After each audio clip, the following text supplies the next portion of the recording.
You may have noticed I've been less reckless lately. That's because we're sponsored by Shopify. Welcome in, everybody. We got DK and the CFO, Jake, making sure we're staying employed.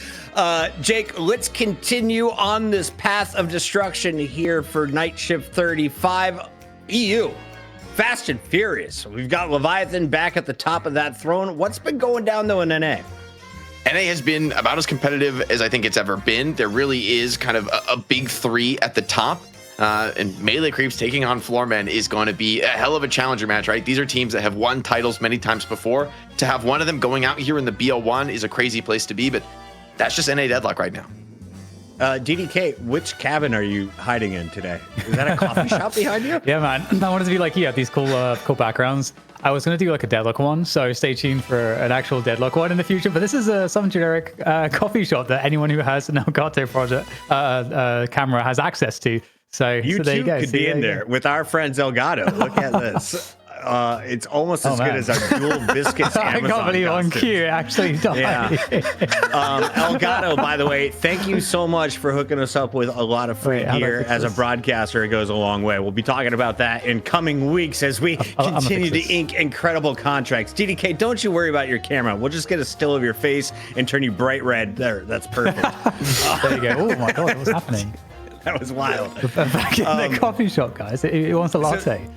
Jake, have you ever been banned because your toddler fell asleep and then projectile vomited in their sleep and then like throw up was in their face and their hair, and so you had to leave the Deadlock game because your wife was screaming, and you went upstairs and you came back and it said you cannot play until the same day but 11:49 ET?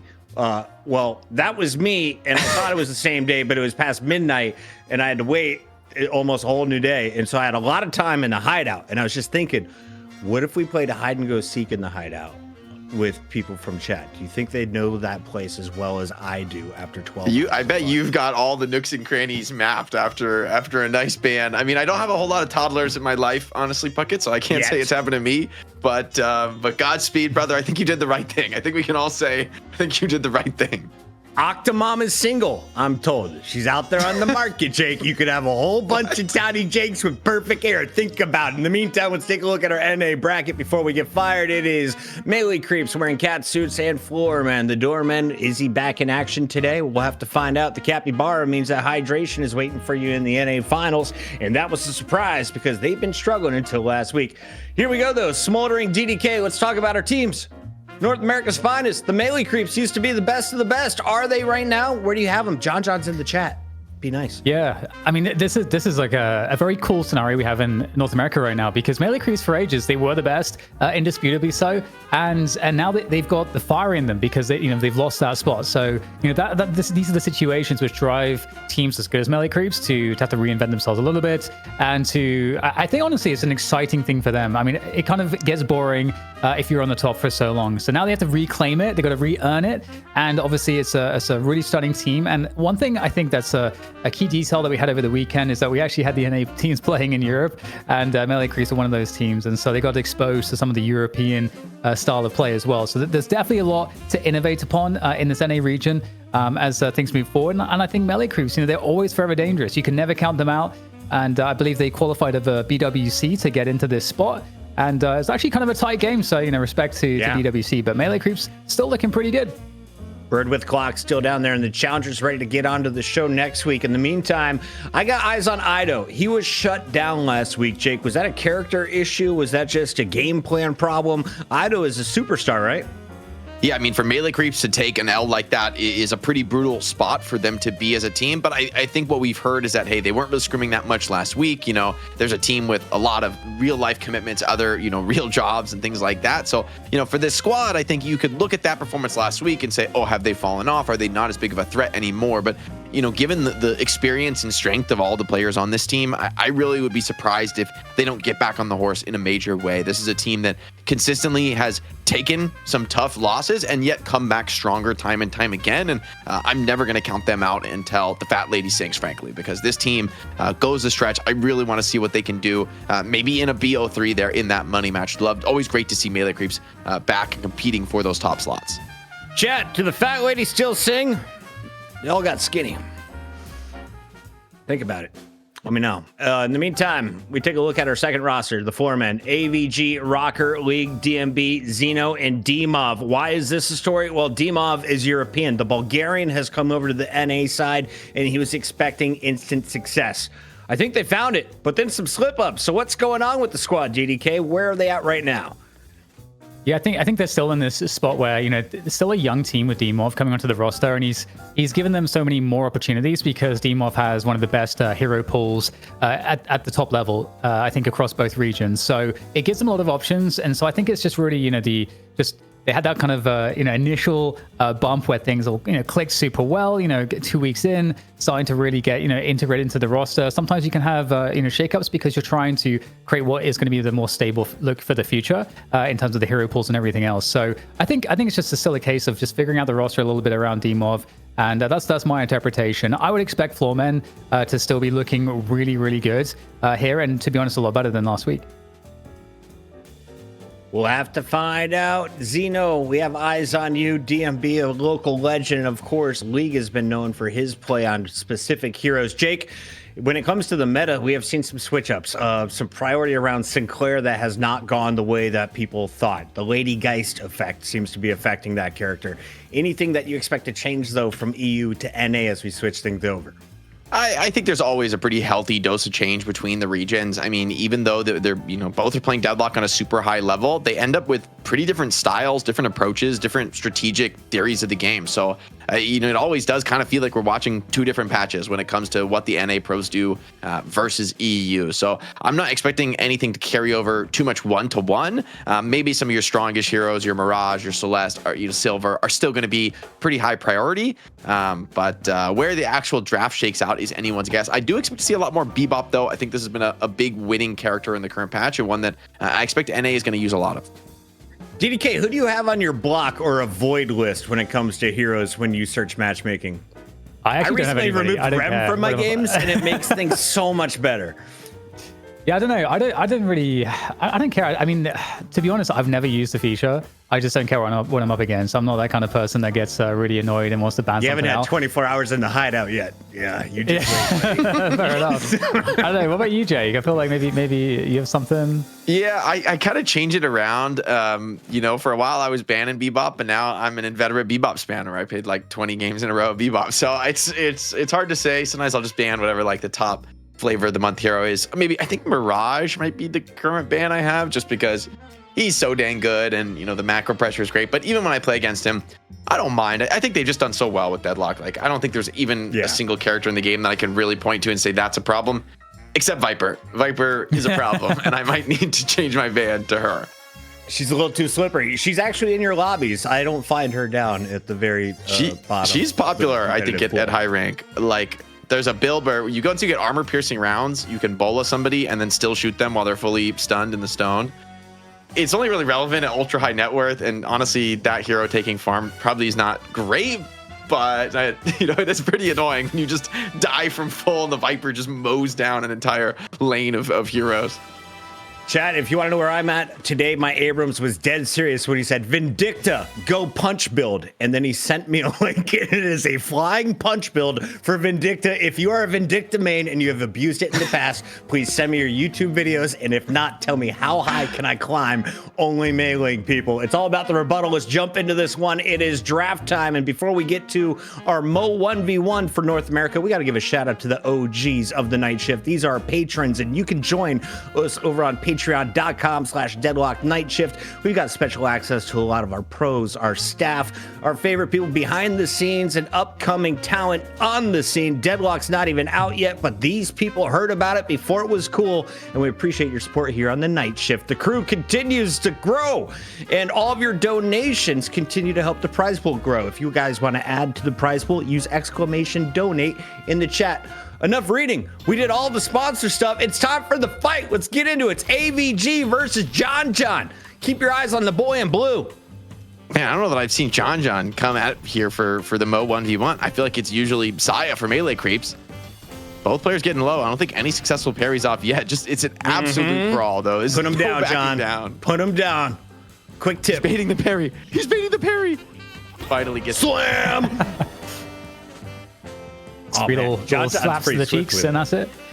think that's Do you think that was the engineer brain that comes in? What really plays into a Mo and Krill player's brain and strategy, DDK? Because they seem quite huggable. I don't know, man. I mean, when I'm playing Mo and Krill, I just want to combo people. I want to bring them in close and lock them down and slap them in the face. It's nice. It's actually one of the most satisfying things is like locking down like a pocket, for example. Some of the things they can get away is actually what I live for when I play Mo. So very satisfying. When you catch like the most farmed guy on the other team and your whole team just swarms and destroys them in the combo. It is pretty funny. The scumbag characters like Junkrat. Who's your go-to right now? Just Bebop? I've been hard spamming Bebop actually. I think I have like 20 games straight on Bebop. Basically, maybe I played a couple other characters in the mix. As a first ban, is this a throwaway or is this a respect ban to a certain player? I mean, honestly, I think Apollo Ido, right? Yeah, it could be an attack on Ido. I mean, not that you're really going to limit Ido's options, but I think Apollo is just a really strong sort of snowballing spirit nuker hero. And sometimes if an Apollo just has an amazing lane, they almost take over the game for the first 20 minutes. And for Floormen, I think they just want to make sure that does not happen. What they grab in this first pick, though, I think is going to be pretty interesting. Silver's maybe the most straightforward, and they do go with her. And one thing that's really interesting too that we found out over the course of the EU tournament with the NA teams lost weekend that just passed. I was asking Lightbringer about where he thinks the NA teams are against Europe right now, and he's like, oh, they're about like a week or two behind. And he's like, they're like all about spamming Dynamo right now, and there we go. There's Dynamo right. Speaking of the first pick, Dynamo is crazy, and he's not factoring Dynamo in. They're like past that point in the meta now because they pick Sinclair, which is like a good way to block it. And Sinclair also is very legit in his own right with the Rabbit Hex and so on. So yeah, there's a Dynamo. I mean, it has been winning for the NA teams in the NA matchups. Yeah, it's been paying off. Well. Melee Creeps is, I think, one of the earliest adopters of the Dynamo 2, and you get the Venator for John. So this is, I think, a really strong top 2 for Melee Creeps. It's very much in their wheelhouse, in their comfort zone, and on the NA meta. Floormen, this is the opportunity to pick Sinclair. That's for sure what the EU teams would do is grab Sinclair. They go with the Shiv first, see if that is going to be followed up for the Venator by the Magician. If everyone's pulled together by Dynamo, does it hit multiple players? Wait, which ult? Up or only the first one? Venator. You're a domain. I think it does pierce, actually. I'm not sure. I mean, yeah, it does. Yes, it's a little. It pierces. It absolutely cleaves everything. You can even hit multi-headshots at the same time. It is the greatest thing ever.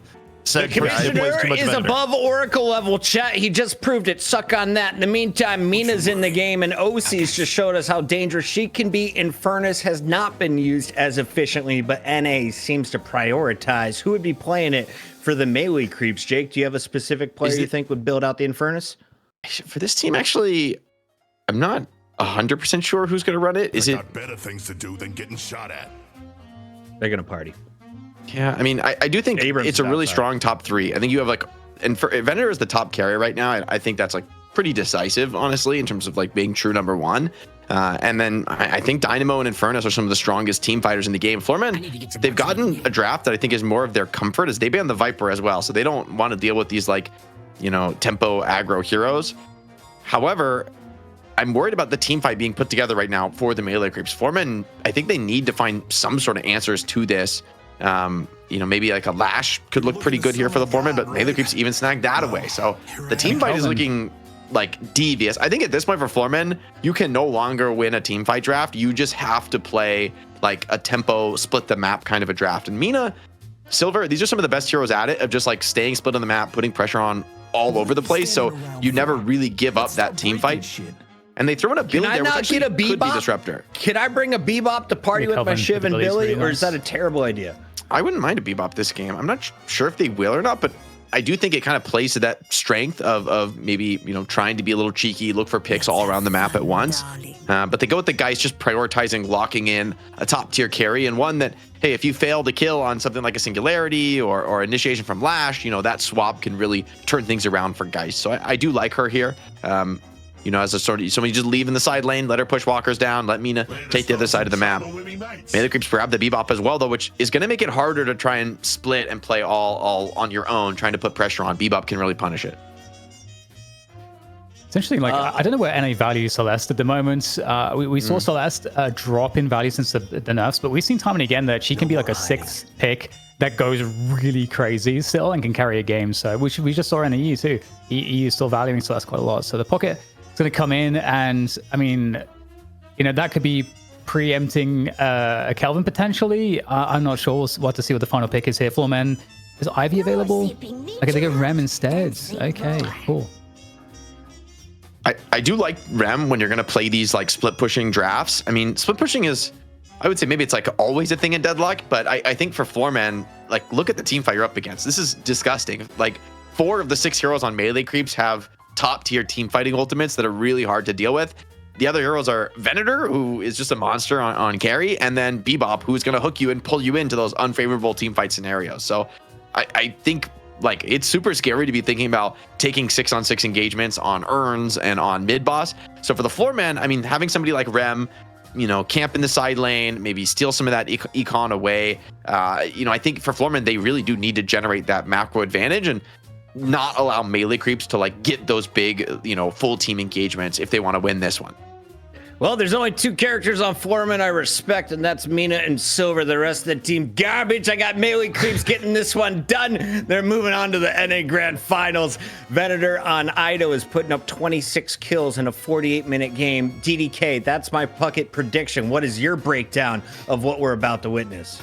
Yeah, I feel like melee creeps coming out pretty strong in this draft. I think the Venator and Furnace threat is so dangerous when you get into the late game, and I think there's obviously a lot of other very disruptive, difficult things to deal with in terms of like the capacity for melee creeps to also provide some tempo and have like a decent early to mid game. So I feel like melee creeps, you're just a ticking time bomb for Floormen. They're going to have to find early momentum and some snowball early, and I'm not sure how successful that's going to be. But with that said, it feels like they kind of dropped a little bit more comfort over maybe some more of the meta here for Floormen.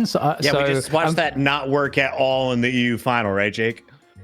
Yeah, I see what you're saying. I mean, I think for Floormen, I think they're wise to like sort of not try to match the team fight. Once the enemy gets Dynamo and Infernus and Lash, now even Pocket, like you just aren't going to succeed trying to force those big engagements into like that kind of a comp.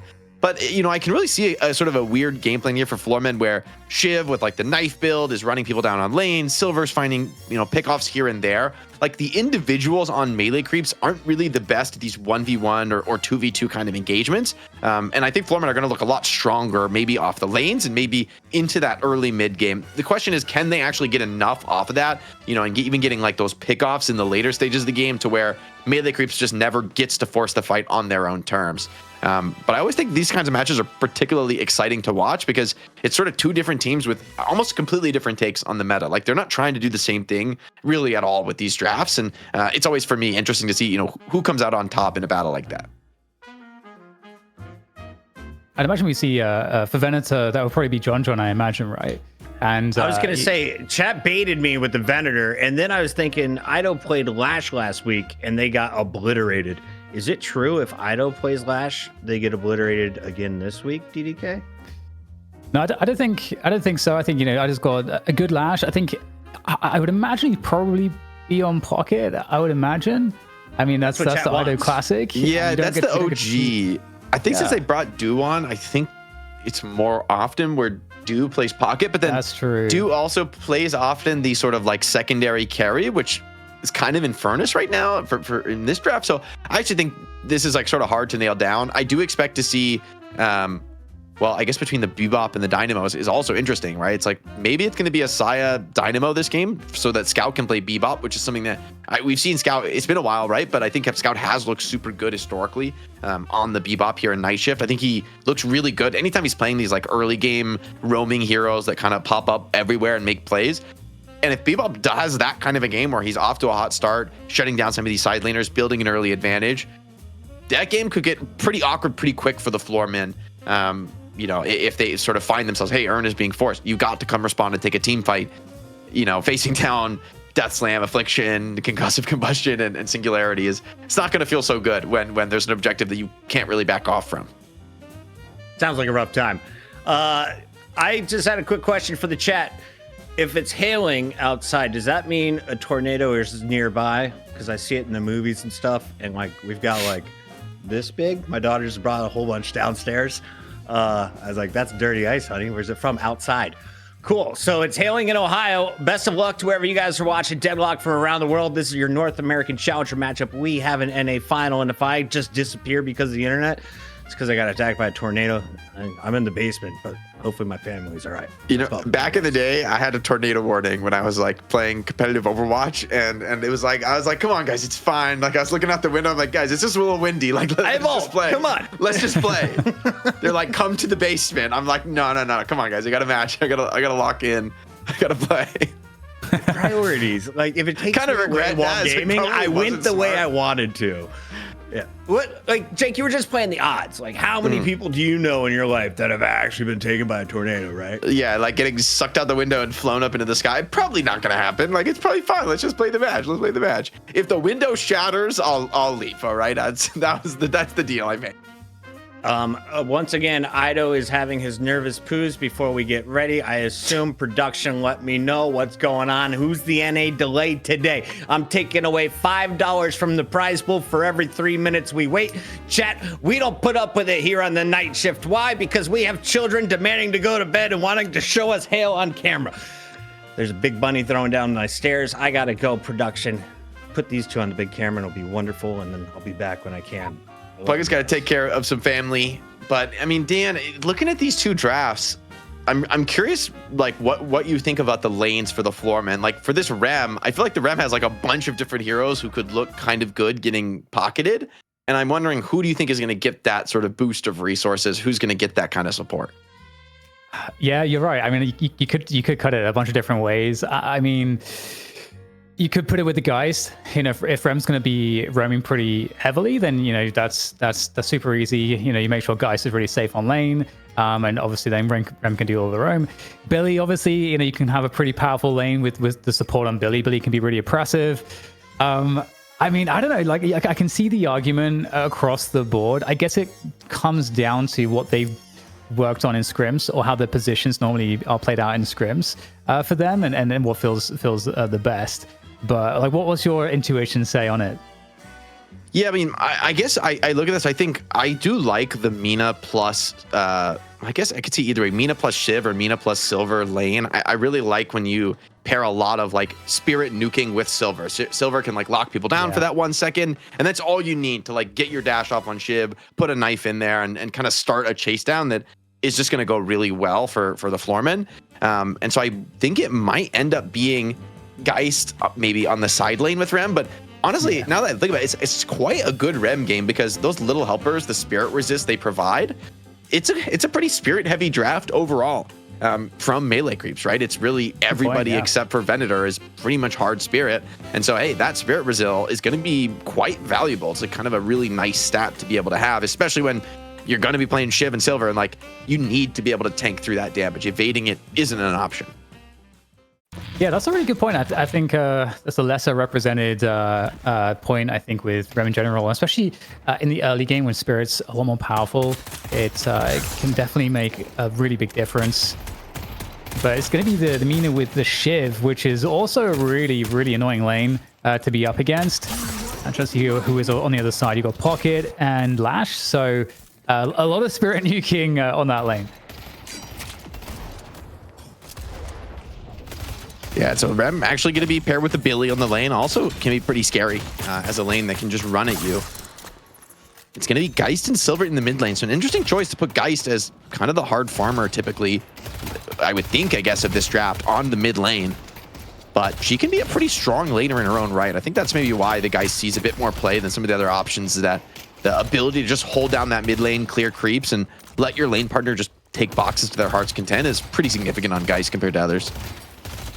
And one thing that's worth a call out, there's like so many things to talk about, but Demov getting onto the Shiv, of course, you know, we talked about how good Demov's hero pool is, which is funny because with Demov, there's so many things that are absolutely terrifying that he could play, but his hero pool is so wide, it's like kind of hard to understand what that's going to be in the draft necessarily, but they did prioritize Shiv pretty early on to make sure that they could get it, and it was at a point where, you know, they gave up like an Infernus for that, you know, so that they made some serious concessions to secure the Shiv for Demov. So I would be expecting, you know, Demov to to be extremely important in terms of his impacts on Shiv in this game.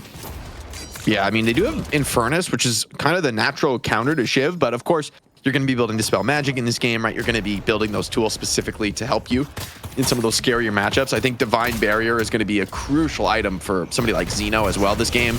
You know, the ability to purge off the Affliction is going to be very, very important. But for the melee creeps, it's kind of all countered by, hey, if you just hit more people with your Spirit Nukes, you know, you're not going to be able to purge it all off. It is going to be Ido, by the way, on the pocket. So this is a bit of a fan favorite. You know, back in the day, right, this was the one trick for Ido. I mean, remember the old Hydronation squads would hard ban first pocket. Just do not let Ido play pocket was the name of the game. And it's been so long since we've thought of him as a player like that, where you're particularly thinking about the pocket as opposed to, you know, any other sort of nuking movement carry. But I think it's always a great hero to see him on. I think he has a great understanding of the character and is able to build unconventionally if that's what's needed.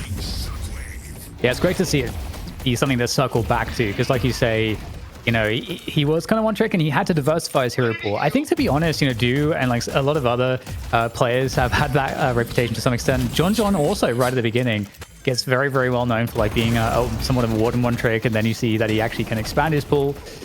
But you get to see it every so often, the classics.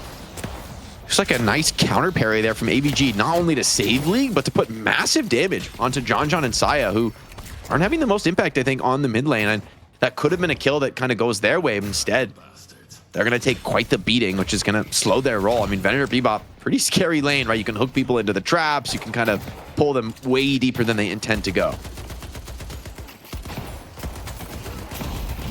I'm really interested to see how this game is going to play out, because I do think that kind of obvious draft strength is in the camp of melee creeps to some extent, but it's, as we've highlighted, it's not to say that any of the picks here really are bad or anything from Floormen. We'll have to see how it all pans out. And so far, you know, things are looking pretty even. I was kind of concerned that the Infernus Dynamo lane would be very, very hard to deal with, because it can be a very annoying combo to be up against. The kinetic pulses plus, you know, just the afterburn and so on, and the flame dash. It's just, and there's a lot of sustain, obviously, with the heal that Dynamo has as well. So it can be just very irritating to be against that lane. But, you know, Shiv, Mina, also, you know, a very nice lane, I think, performing pretty well so far. And I think, as we said, you know, those are two heroes that you need to have a good start on. These two heroes, they both can snowball and really control the game quite effectively for you. So you got to protect that. And so far, they're doing a good job against Ido on the pocket, and Fishcake here on the Lash as well. And DMB's taking a lot of damage on Mina. I mean, one of the things that's been nerfed about Mina is that her sustain is a lot weaker. Tempted run down here from Ido. Doesn't want to chase any deeper than this, and does get a couple knives in his back for his trouble. Dimov might actually be able to find this here. I guess the last tick of the knife, the cape away. Ido doesn't actually take the teleport, though, so he's taking a ton of pressure here. Does have that Resto Locket, so maybe try to bait just a little bit here. Dimov wisely, I think, reads that one, forces the Resto Lock, and gets out of the play. They do find this kill diving in onto the Infernus. That's a nice one to find for Rocker, but it is traded right back, so pretty limited in the impact on that one. Still good wave priority, though, for Floormen here with Xeno on the Rem. And that does allow Rocker to come back onto lane. I gotta say, you know, Billy's interesting, because Billy was really heavily prioritized in the drafts. I think across the board until somewhat recently, where we've seen a big return to Abrams, and it feels like EU doesn't prioritize Billy as much, but NA still values Billy quite heavily. So cool to see some of those differences. Yeah, I do like that Billy, you know, with the Unstoppable on the maxed ultimate. I think that's actually going to be a deceptively important timing this game. You can't really rush it, right? Because you're just kind of too weak the rest of the game if you do. But once we get a little bit later in the game, by the way, look at that new affliction UI on the HUD. Dimov has been afflicted. I love that. It's actually such an important thing to know how many people get afflicted in a fight. And, you know, the fact that it was always really hard to tell before was really annoying. Yeah, it's going to be way more hype now, where we're like not having to be like, let me just look at the health bars. At least two man affliction. It was 4 people that got afflicted. Yeah. And we're eating good here. In the side lane. And it's going to mean a lot of the souls here are going to go to Dimov, where, as I say that, looks like it was DMB's damage from beyond the grave. Maybe a tower shot got that kill. Ooh, one more knife. That's huge from Dimov. This might be enough to take out the Lash. It's going to be a little close, and the 5th knife absolutely seals his fate. Gets cut to pieces there. Dimov styles on Fishcake. Does not miss a knife. Yeah, such a pleasure to see Demoff doing his thing. All right, there's a life swap coming through on mid, and that's going to force a bit more of passive play here on Melee Creeps' ends. Quite a few weakened players, and there's a Geist Bomb just chasing it down. League looking to have a really strong game here. I think he's going to have to be in that hyper carry position. You know, somewhat shortly, you know, you're going to see more roam from AVG, and then you'll likely see League just trying to farm, like just go super efficient on the farm. Speaking of which, you got John actually gets the connection on the gut shot there, and some harass here, some good damage trading from John, but nothing too worrisome. Yeah, it's some big trades to find there for League, who is probably the most motivated of anyone on Floormen to have that nice start, getting into some of those early farm items. Ido tangling with DMB, and man, that negative spirit resist base on Pocket just absolutely bites when you're trading with Amina.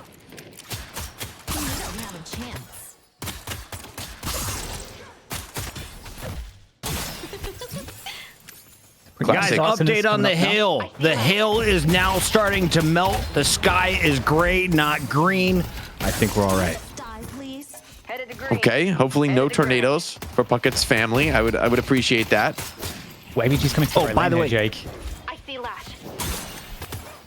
Say that. Maybe a dive coming in here. You do have a Lash ult here, so you got to be kind of careful diving too deep, but maybe with this many players, they'll be able to overwhelm still. Mina's got to be careful. Execute, though, is good from Demoff, and Mina holding on to those bats. No way that Lash can really get that damage in. Oh, Ido's coming straight back in with the affliction. We can see very clearly two players getting afflicted here. That gives a lot of momentum potentially in the fight to Melee Creeps, but Ido will get traded out instantly. And Demoff always able to escape with that excellent shotgun movement. And in the meantime, something that we missed was that there was a huge pressure on the mid lane from Melee Creeps to take down that Guardian. That League, I think, would have had so much benefit for his farm efficiency to just keep that to keep that up. And because that goes down, you know, some nice trade on the map there for Melee Creeps. But now, you know, the game changes a bit here, Jake, because the roam is really unlocked for both teams. Yeah, I mean, Guardian's dropping like flies. There's really only one remaining. Geist is probably going to be just chilling here in the mid lane. Don't expect to see too much action there. I wonder if she will end up going to take over a side lane with that last remaining Guardian they have. And yeah, it looks like it will be the move. I mean, you can definitely get a lot more farm there out of the side lane on a character like Geist. Consideration of looking for this Infernus kill, but AVG just doesn't really have the cooldowns for it, and so is instead going to just focus on clearing down this last Guardian of Melee Creeps. Yeah, the game's starting to get maybe dangerous for both of these teams. We're looking for the mid priority right now as well, and that's going to be Melee Creeps getting across to the left side bridge buff, have that high ground superiority. Definitely numbers here, though, for Floormen as we look to these buffs and the initial first turn contest. And I mean, like you're saying in the draft, you know, the team fight is quite scary from Melee Creeps' end, especially in these objective fights.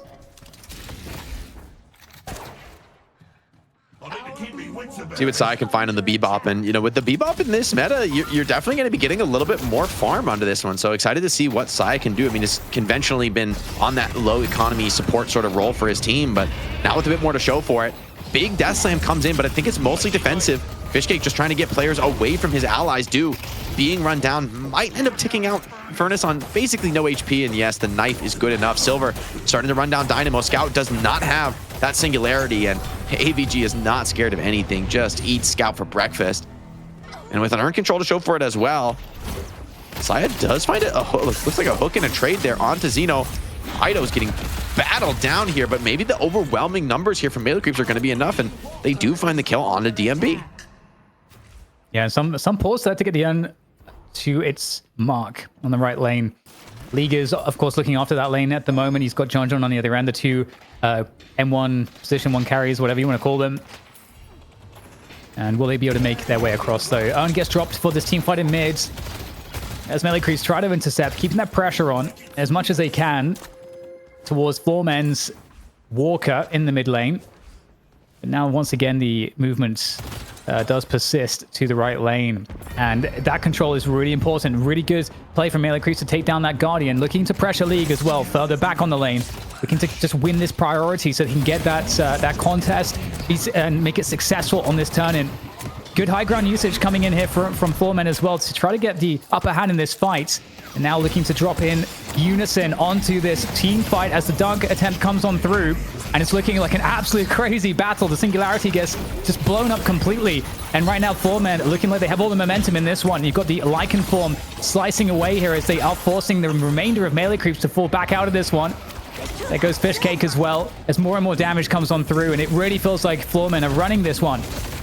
Yeah, they get so much out of the fight. Looks like the lion's share of those earned souls. Even Saya gets run down in the trade. And I mean, you can see that AVG just running down the Dynamo. It's like, Scout, what is he supposed to do there? He even popped the Singularity, but ends up just bleeding out.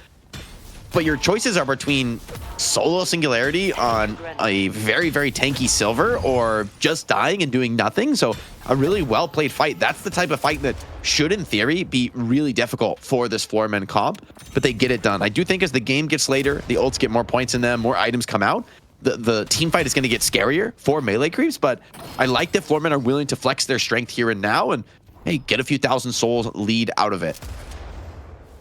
Yeah, and it's so fun to see how much teams have grown in terms of the coordination of how to attack these battles positionally. Just seeing, you know, the takedown of the Guardian, trying to claim that space, but then the counter high grounds coming in from Floormen, the timing on the drop down. Just a lot of advanced stuff coming in as we get also another skirmish here in the mid lane, and Floormen are somewhat outnumbered. They might get picked off. The Death Slam connects as well, and there's nothing that Rocket can do to stop that. And now you've got a front down of Demov, who is extraordinarily hard to catch when he's on this Shiv, and once again, he'll be able to escape, as always is the case. Look at that, Divine Barrier already queued up for Xeno. Love that he's prioritizing the item.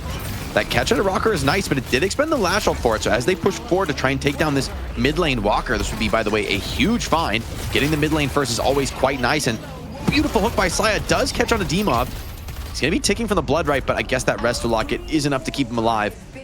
Counter Walker does go down on the right side of the map, and, you know, melee creeps, rather, Floormen are trying to get even more out of it. They're going to look for the double Walker pickup here, but the defense is coming in. Yeah, this is going to be very tight here. They would really want to get this. If they're going to die, you would at least want to get a second Walker online, and Rocker is trying to melee it as much as he can. That's good damage coming on through, and it looks like it should be enough here. There's the Rising Ram to finish it off, and okay, yeah, Rocker's going to die, but it was all worth it. Hang on, still actually battling away, but in comes John with the finishing shots, and it's going to be a wipeout. But again, we can't ignore what was gained for all of those deaths. 2 Walkers against the 1. Is it worth it, Jay? Yeah, this is one that is sort of right on the line. I mean, I think the fact that DMB gets caught as well, it's probably just a little bit not worth it, especially because you get the mid Walker. So now, yes, there are still 2 Walkers remaining for the Floormen, but just inherently having 2 split objectives on the far sides of the map, it's just a matter of time, really, before you get a good split push that drops one of those side Walkers and then puts you back in the driver's seat. Silver ult is popped here, but she gets hit by that anti-heal grenade by the Venator, and chasing down a pocket seems pretty unlikely. AVG doesn't really want to commit on that. Yeah, this is a horrible fight, just getting kited by the abilities. Wait, and Scout? that's like can form out now, and a team fight will commence right afterwards. That does put Floormen behind ever so slightly, but with that said, Demov is looking really strong in this one, able to come in the nick of time, and is under control now for Floormen, looking to win another objective. But Rocker's going to get interrupted, has to drop the urn just briefly there for the moment. And in the meantime, you have one of those side objectives getting absolutely burned to pieces. But Do here looking to work on this one. Is there going to be any response to this? Demov is coming in to try to take him down on the flank. I mean, they need control of this lane one way or the other. And it is just a death for this Walker, and it will certainly be successful. The Flame Dash will absolutely make sure of that. And that true solo Walker kill for 1 death, absolutely going to be worth it. It gets a lot of souls into the pocket of Do, who kind of needed him this game. I mean, it puts him, I think, right back up kind of where he wants to be, just behind John. Still pretty effective, but with that player dead, opportunity here for Floormen to punish it right back. If they get this earn dunk in, it's absolutely going to tilt back in their favor. Still, dead heat here on the Souls. Melee creeps showing numbers. They looks like they do want to try and fight this, and they get the melee, knocking the urn out of Billy's hands. Yeah, it's also going to be awkward now. Death Slam coming on through as well. This might be just the interrupt that's required, but no, Demov looking to provide the harass around the urn itself to try to secure this turn-in, but still so much fighting left to be done here. Rocket does have that chain gang, but no HP to use it. League has a life swap as well, really performing very well in this fight as well. Good positioning coming in from Floormen is having them be in a spot to potentially win some ground, but looks like both teams are certainly in a very weak position. However, melee creeps are able to regroup and to try to find more position on that urn deposit. I didn't actually see who actually managed to turn it in the end. It was D-Mob, and I think he actually got most of the souls. So when they came nice. into that fight, they were basically dead even. Now 2K solely. But I mean, this game has still been way too close to call. Like, they're really... I wouldn't say there is almost any advantage here, especially because, hey, in theory, I kind of like this melee creeps comp in the late game. So they're going to be sitting pretty, but just the same, Floormen are going to feel like, hey, we are taking these fights. They keep like just running at Scout and just basically trying to kill him off first with the silver. And it's getting a little scary because he's just not really able to look for those big singularities when he's being focused in that way. Later in the game, I guess I wonder how that'll play out when he's able to, especially once he maxes out that quantum, is going to make a big difference for being able to maybe just escape, slip away from some of these more threatening kills. But I mean, honestly, I think both teams playing this one safe, both know a lot rides on this. This is your chance to get to that money match and actually contend for the top of North America. Spot both these teams want to see themselves. And D-Mob looking to get the drop on Seafish Cake, just temporarily there. Roaming as a group of 4 Floormen, looking for these kills. And they are stealing some farm over there as well, on that right side of the map here. So trying to be very active to find these pickoffs. And again, with the mid-boss up now, these fights start to have a lot more on the line. And a couple minutes away from the next urn turn in, most of the farm on the map has been largely eaten up. I see Infernus. So roams continue here. Yeah, nothing much to fight over for the next minute 30. So both teams just jungling. I think in theory that should be a little bit favored for Floormen because they do have the Ram who can, hit those tunnels boxes, which is a not insignificant amount of souls to be found on the map. On top of, hey, any sinners you're able to steal. But I mean, both teams fighting for their own jungle. Attempted go here on mid. They do catch the Dynamo. They're gonna follow up with the sleep as well. No quantum deployed just yet. And once again, Scout just annihilated first. Big death slam on a 2, but these are tanky heroes. Affliction onto 2 more. Maybe it'll be enough to keep this fight going, but melee creeps are taking a lot of damage in this trade. Yeah, now the big players have come on into the fight as well. D-Mob doing a lot of damage. The Affliction on D-Mob, though, is going to tick him away. However, League doing so much work here to force everybody back here. Massive damage, fully HP'd up. And so this is an impressive force. Melee creeps, 3 players down. They just did not have the start to this fight. I mean, in fact, it of course was Floormen taking the initiation. As you said, that unrelenting focus coming in onto Scout on that Dynamo. And I was expecting to see a quantum entanglement, but I don't know if it was on cooldown or what happened exactly, but it wasn't available. And there was no saving that. There's got to be like some slowing hexes or something preventing him from using it there. There's no way he doesn't find that if he has the option to get it off. But I mean, the strategy for Floormen has been, hey, like, kill the Dynamo, right? It's simple. Now, a go here on D-Mob. They do find the hook. They pull him in. He's getting absolutely swarmed and burst. It does ult. Jump away. Wrestle Lock, it heals him for a second. Lash is really desperate to find this finish. Such a valuable kill to find. There's no way D-Mob gets away again. This is the second time, Dan, in minutes that he has lived on less than 100 HP. I mean, he lived the last fight after the Affliction on a sliver of HP, which for most heroes is normal. For Shiv, it really requires you to know your limit perfectly. Speaking of being low HP, John's in trouble here, and I don't think he's got as good escape options. I mean, against Amina, I mean, how on earth do you get out of this one? The raid comes through, and that's an easy finish. Grab the bag, and it's a good spot here for Floormen as they look to go into the next team fight again. We've got the objectives up here. The urn has been collected by Scout. He's running it the long way around, but that means he's not in the team fight. Rocket in from the back here, looking for the chain gang. Mina as well, looking for the cutoffs, and here comes Nox Nostra over the top. Everybody isolated and getting absolutely destroyed here. Mina, though, is going to get eventually traded. DMB is somewhat exposed in the fight, but Floormen still here with a strong presence. Oh, so interesting. DMB, he went for the superior stamina instead of the Dispel Magic, and so a simple slowing hex causes him to die there. He can't get out and loses a 1400 bag. So that kill on Saya is incredibly expensive. Likely not going to be feeling like that was worth it at all. D-Mob looking to maybe get an early contest, but holding onto the Walker could be strong with singularity like this, finding a couple players still. The swap is good from League. He's going to continue fighting forward here without much fear, but with the respawns coming in from melee creeps, Floormen, I think, bit off more than they could chew into this one, and it's going to be a full commit. They really want to chase down League. Remember, no swap here for the Geist. This would be a really nice kill to find. And especially because, again, mid-boss is up here. This could be a massive pick-off. There we go. They finish it off. A lot more action to be had there in mid as the urn swaps hands. It is actually back in AVG's hands here, I believe, on the minimap. He's going to be running it, but there's so many players chasing him. There's no way that he is going to get away with this one. He's still got it in hand somehow. What a run there from AVG. Drops it to try to escape this one, but I think he gets locked down by the slowing hex, and it's going to be an urn for melee creeps. And you know what? They could probably go mid-boss off this if they wanted.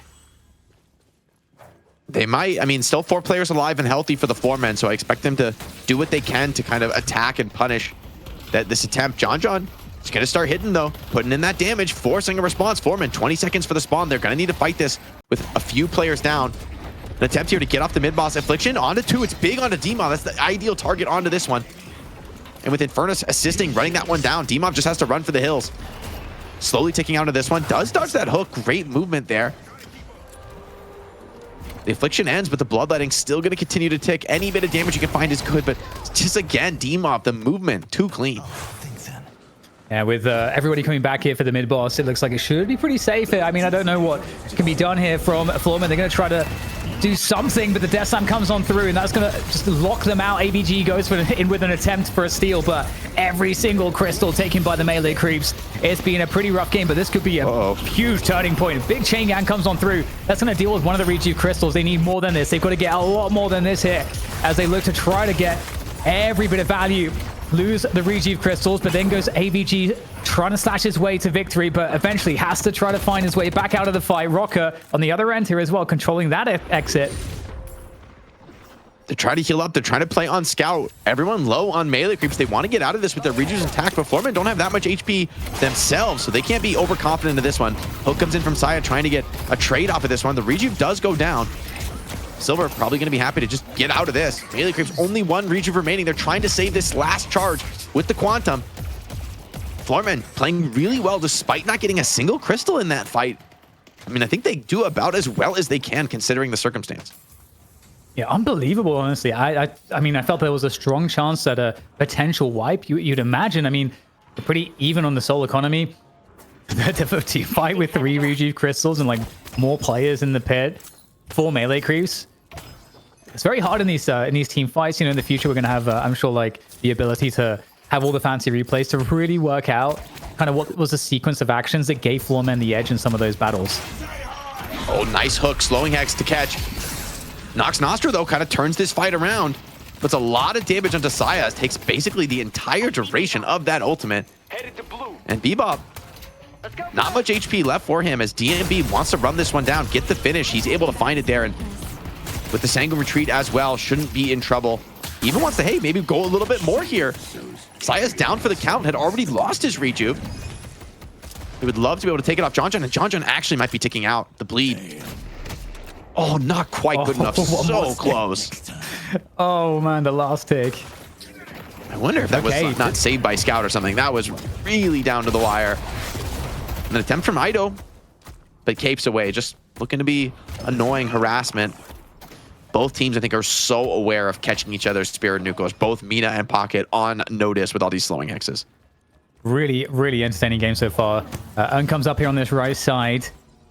And it does look like melee creeps have more players in position on this one. So they should be able to get the pick up. Now, lane prio is for melee creeps at the moment on the left lane as well. It looks like maybe a late attack here onto the urn position coming in from Floormen. However, they have conceded the pickup. That's going to be Scout on the Dynamo. He's going to take that one into safety. And for Floormen now, they'll have to work their way across the map. This is going through the base, so hard to intercept. It's really defensive rotation, but with only a mid-walker standing, it's really hard to do much to punish for Floormen. Like, all-inning the mid-walker is not very realistic. You know, even if there's just 1 or 2 players defending, and that's going to be enough to stall you out and get you caught in an awkward team fight. Still, Rejuve's, what, 30, 40 seconds left? I mean, not a lot of time. Melee creeps, they took the long route, the safe route on this dunk, but it means there's really not much margin for error from a time perspective. Spirit Burn also bought up by Mina. That's going to be very big for DMB, his ability to shut down some of the healing in these fights. Yeah, and I like some of the mid threat there onto that mid-walker pressure from DMB on the Mina. Just trying to keep them honest in their rotations, melee creeps. They can't give up Bebop positioning. I think Bebop's getting ganked here. AVG, you'd love to be able to catch him first. Does get hooked. They're going to attempt to earn dunk at the same time, so trying to split the focus, trying to punish Floormen 4 going for this kill onto Saya. And a full secured Urn Dunk is absolutely going to be worth it, even if you do lose the Bebop. And hold on. Okay, yeah, he does eventually go down, but I think this is just going to feel worth for Saya. It does get you a full Urn turn in. That being said, the tick out the Spirit Bird pocket on no HP at all. He does bleed out there. DMB assisted by D-Mob with the finish, assisted by the entirety of Floormen there. Well, 2 players are down. It's going to get worse here. Another one. 3 players down. That mid walker is absolutely going to fall here. Floormen in position for a full assault. However, the lanes are pushed on both sides. They might lose a lot of damage on their right side walker whilst this is going on, so they got to be careful about that. But the chase coming on through here to do. Very hard to catch the Infernus with all those flame dash charges. And Scout now is going to be in the mix. But John in for some help. Good isolation onto AVG, going a little deep, and they can't trade this. Floormen, they have to fall all the way back, and they again are losing that right side walker to minions at the moment. That is not what you want. Yeah, they do get the mid walker, but it costs a lot of kills. I love the way Melee Creeps fought that, right? Venator, Dynamo, and Infernus all together in a small room is not a room that you want to be in on the Floormen. I mean, that is a scary combo. They won't be able to get that walker with creeps, but I mean, they got 3 players dead. I think they can just do it the old-fashioned way. Bit of an attempt here onto League, who actually could find himself in a tough spot. The spawners are not going to be coming in anytime soon. League does still have that HP swap, but will he actually be able to leverage it in this fight? Does throw it out, but even with that heal, it's just not even close to enough. Infernus willing to tank it.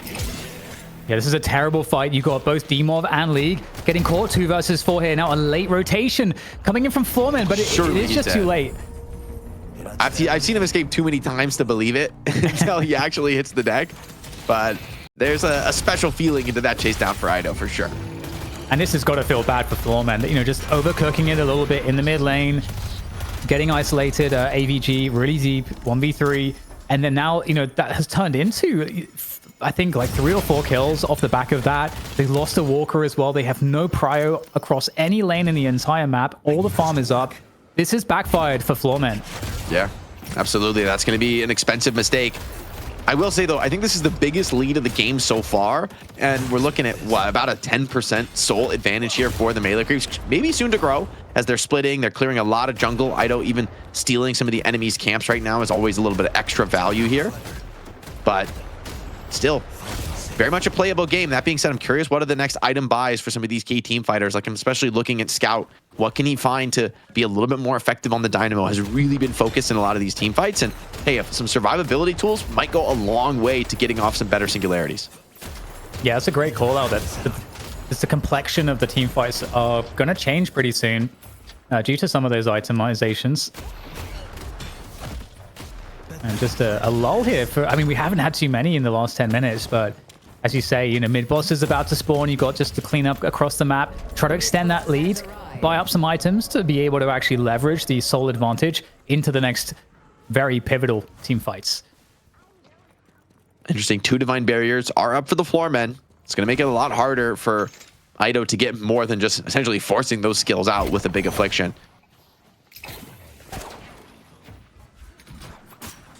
I also feel like Bebop is kind of scaling into this point where he's going to become a very real threat in the team fights, right? You know, a couple more items come out, it's a little bit more damage, and a gun buff for Venator might actually be enough to kind of make you look for a fight.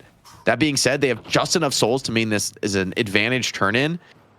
I believe, oh wait, no, does it, oh, it just equalizes right at the moment and it comes down. That is pretty painful.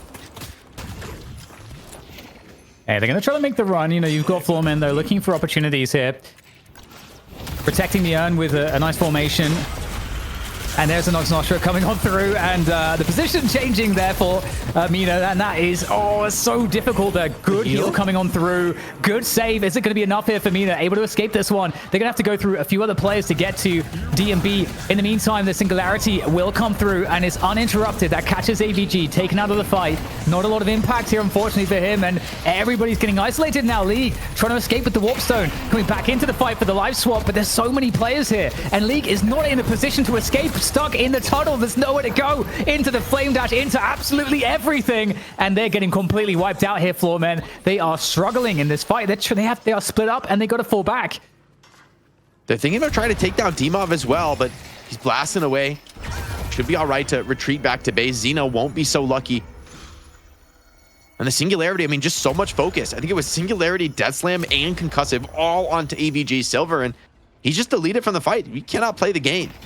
And I think that some of that, the issue with that strategy of having Silver run down these team fight ults is being apparent. Is if you can win a fight after, you know, solo ulting the Silver with basically your full load as a team, then that's a pretty strong recipe for a victory here. An attempt for Dmov to go for some parries, but this one is just really desperate. Absolute 5v1 there, and Melee Creeps read the play, wait out the parries, and get all the crystals. Yeah, it's really, really tough now. Now it truly feels like, you know, that was the tipping point. That last fight, and I gotta say, this is going to be, I think, a frustrating game to look back on if it is going to be Melee Creeps winning this one for Floormen, because I think they're going to look at that situation where they had that crazy contest in mid on the mid boss. They dealt with 2 of the Reju crystals. And then they had that advantage. They take the mid walker down, but then they just overextend slightly.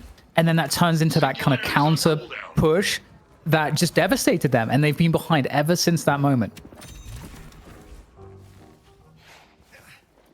Now it's looking pretty rough, man. You get the full triple rejuve. You're probably just going to be waiting, I guess, for Scout to have the Singularity, but maybe you're not. Maybe you just feel strong enough that you can continue to push this pace even without one of the key ultimates in the fight. And in fairness, you got a lot of other powerful tools. E-shift on the Mina, Death Slam overhead, but they're still going to be able to slam down on him, but with the Rem save, I think that's going to be enough. Get DMB out of trouble. So Death Slam basically thrown in for nothing. Still, I mean, Floormen, yeah, an ult wasted against you is nice, but you need to be able to find like some sort of huge base defense kind of a team fight if you want to stabilize this game whatsoever. And Melee Creeps, it is a BO1, so I think they're going to play this as conservatively as is reasonably possible. But Saya could be the way to do that. Hooking Shiv, catching him in. Rough spot here from DMB, and he is just deleted, burned down. Great catch there, Saya, just kind of baiting in the hallway, and ooh, even looking for more. The Bebop just gives you such a powerful tool to look for an end in the game. 4-man Affliction, and end of the game might come sooner rather than later, Dan. Yeah, it seems like this is the final lap for Melee Creeps around the base of their opponents. And I mean, this was a super tight game. It really was like neck and neck the entire time. Came down to these, just like a small mistake or two.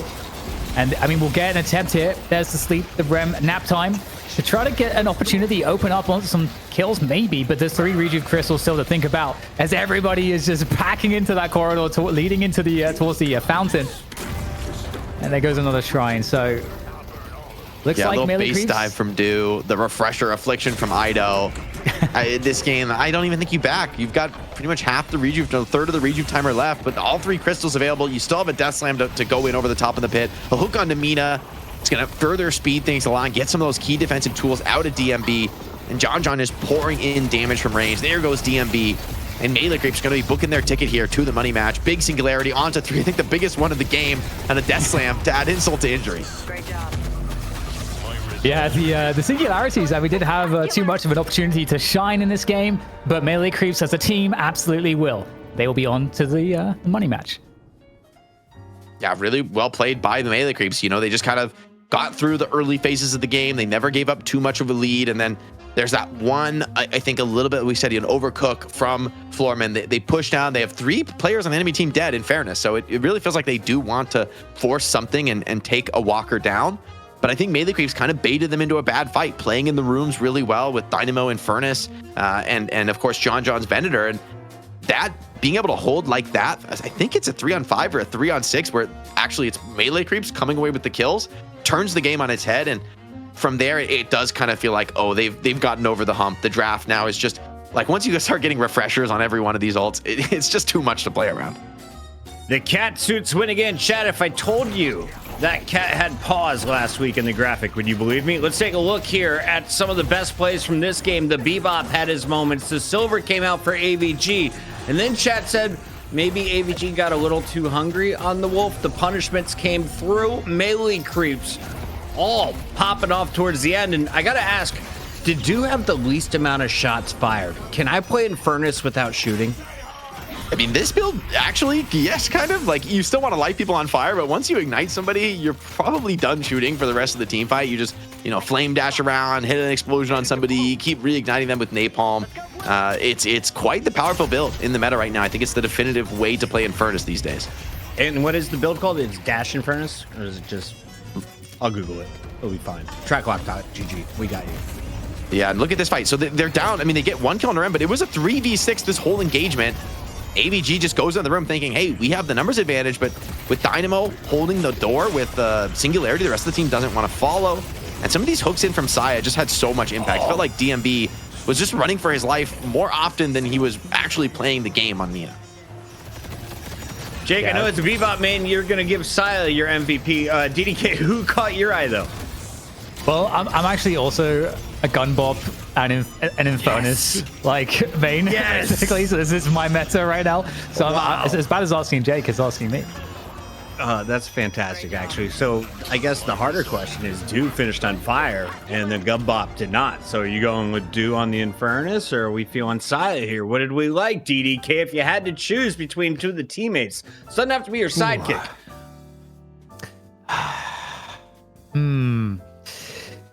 I'm trying to think here. Like, who do I feel like had the most sidekick level impact in this game? Because I feel like this was an interesting and unconventional game in terms of kind of how it played out. It's super team oriented the whole time. I might go Fish Cake. Actually, I felt like the last play was really, really good. I think he was able to get a lot of really important positional play off. I mean, that is, of course, what you need to be able to do as a Lash, to set your team up, to create the disruption, to get the key death slams. And especially because the singularities were next to impossible to get off, it actually ended up being one of the more important team mods, I feel like. Jake, as we take a look at some of the numbers, what were some of your thoughts here as we break down the performance of both squads? 34 to 26 total kills. I mean, just John does it again. He's so ridiculously consistent. And by the way, shout out anything 2111. Thanks for the 5 gifted. Appreciate all the subs and support these days with the community. But I mean, John, he just has games like this. It feels like routinely where he's got more or less the full rainbow. He's involved in almost every kill. Very, very low deaths, top souls in the lobby, top damage in the lobby. This is almost an average performance for John, but I just feel like we have to keep highlighting that this guy looks to be the best carry in NA kind of by a bit of a margin right now in terms of his consistency, his performances, the way the team plays around him. It's so insane. Speaking of that team around him, though, I got to give a lot of credit to Saya. I think some of these Bebop hooks is look at Saya's player damage. He takes a lot of deaths this game. It's the nature of playing Bebop, right? Putting yourself out there to find those openers means, hey, you do get punished quite a bit for those kind of moves. But he still finds 40k player damage. He's right up there with Pocket, which is honestly kind of insane when you think about the amount of damage that Pocket does with a single affliction. For Saya to be keeping pace with that is super impressive. So for me, the Bebop earns my vote this game. A 0.75 KD is good enough for you, DDK? Is that true in the Quake world? Yeah, why not? Why not? All right. I like it. It's a support role, getting the job done. 6 kills, 8 deaths. That's the Saya we know. I don't know if I did the math right. You guys are probably smarter than I am. In the meantime, we've got to keep the show moving because melee creeps are moving on. The Floormen are out. Is there a shocker there? How do the Floormen rebound, and what's next? Do they have to go through a team like Bird with Clock? I don't know how this works, Jake. Yeah, so we'll have to see, who ends up qualifying. It's been these 3 teams, though, who I think have kind of distinguished themselves from the pack. It's been a while since we've seen Bird with Clock here making it to the stream in the main event. But that's just how the cookie crumbles. North America has gotten more and more competitive. I remember a time when we were like, who is going to be the 3rd team in NA? Man, we're struggling to find these competitive top teams. No longer an issue now. Even the way this game goes, I feel like you can't I wouldn't even look at this as Floormen that's some huge deal. It's a couple team fights, go a different way. Maybe the draft, maybe you take one of these team fighting tools away. We could have had a very different game with just some small tweaks. So for the Floormen, I don't think they should go back to the drawing board. The Demov Shiv always has my vote. I think if that snowball fight under the Walker goes a little differently, they could have won this game very, very easily. They could have maybe stayed in the lead, stayed in control, get a mid boss and go on to win here. Maybe going on to win the money match itself. So I don't think Floormen should change too much or go back to the drawing board. This was a match between 2 incredibly even teams. Shopify sidekick. Who was it this time around? It's time to find out and reveal it officially with a fancy graphic. DDK, it's Saya, the Bebop. And as a Lisk Arc in the chat said, oh my God, almost 40k damage. Yeah, over 40k damage on the Bebop. It makes all of us gun bops happy. Yeah, I mean, one of the things about the Gunboat build as well is that it's It's kind of crazy how many gun items you can spam, but still like get to like 3-4k health like pretty quickly. So you have a lot of staying power in the front lines. You have a lot of ways to heal. You have a lot of ways to just be someone that can just always be looking for the picks, and you get that consistent gun damage as well at all times. I think this is one of the reasons why it's kind of like an interesting meta in that respect right now, because you can just always be shooting the laser. Yeah, and the fact that you do damage like this when, in the end, really your job on Bebop is to like find these hooks and actually kind of initiate fights, kind of start things off on the right foot. That when you have damage like that, you know you're putting on a very, very dominant game. And it's part of being Bebop here that you also get to be the punching bag. And he does not build Dispel Magic, right? He does not build a lot of survivability tools that you might want in this game. He's all in on the damage with the Hunter's Aura. I mean, he does the slowing hex, right? He's all about finding those kills, punishing them. And it felt like it was really those hooks on the DMB where Floormen had the advantage. They were starting to push the tempo, starting to look for their own, kind of team fights that lead you to a victory, lead you to bigger objectives. And some of those hooks on the DMB meant he just couldn't participate in the fight. It leads the whole team fight to kind of go awry for the Floormen, where they're kind of missing the output of one of their main cores. And I think you got to give Saya a lot of credit. Like, 1 or 2 crucial hooks can absolutely swing the game. Bebop's won all of his games today, I feel like, and he's probably going to get banned the rest of the night. Do you agree, DDK, or do you not have to prioritize him in the next process? I honestly, I can see it being valuable to ban him. I think one of the things about Bebop that I could see getting nerfed, and I just don't even want to speak this into the ether because I want to keep abusing him, but when you rush the level 3 like uppercut, and that gives you that 17% heal. And that's the kind of thing, like the amount of times you can survive way longer than you should be be able to in a fight, and then you get off another hook, another bomb, another hook, the uppercut gets some cooldown, you just juke around the corners a little bit, and so there's like so many ways that Bebop can have insane sustain and be this kind of like heavy damage frontliner picker that I could see him getting banned. I think he is very good. And before we go, ZP, are you still on the mic? Do you want to chime in with this Saya lore? Because you've been watching this guy for 60 plus weeks and you were telling me that he's done it all. Yeah, I mean, I think, again, the fact that Saya comes in and melee creeps realize, okay, we've been on a bad run for a while. We need to change things up. We're at the verge of getting taken out of a qualifier match. And Saya goes, I'm the pick hero again. Goes back to classic Saya, where he came up on heroes like Paradox and starts playing Paradox in the qualifier. Comes out and plays Bebop in the challenger match here today. It's one of those changes that you just don't expect to see happen. And honestly, good on melee creeps for saying, hey, we're going to make the change and go from there. And no better one to do it than Saya. Awesome stuff. Couldn't have said it better myself. That is ZP. He just crushed it on the EU cast, and we have the NA finals on the other side of this break. Don't go anywhere. It's the night shift.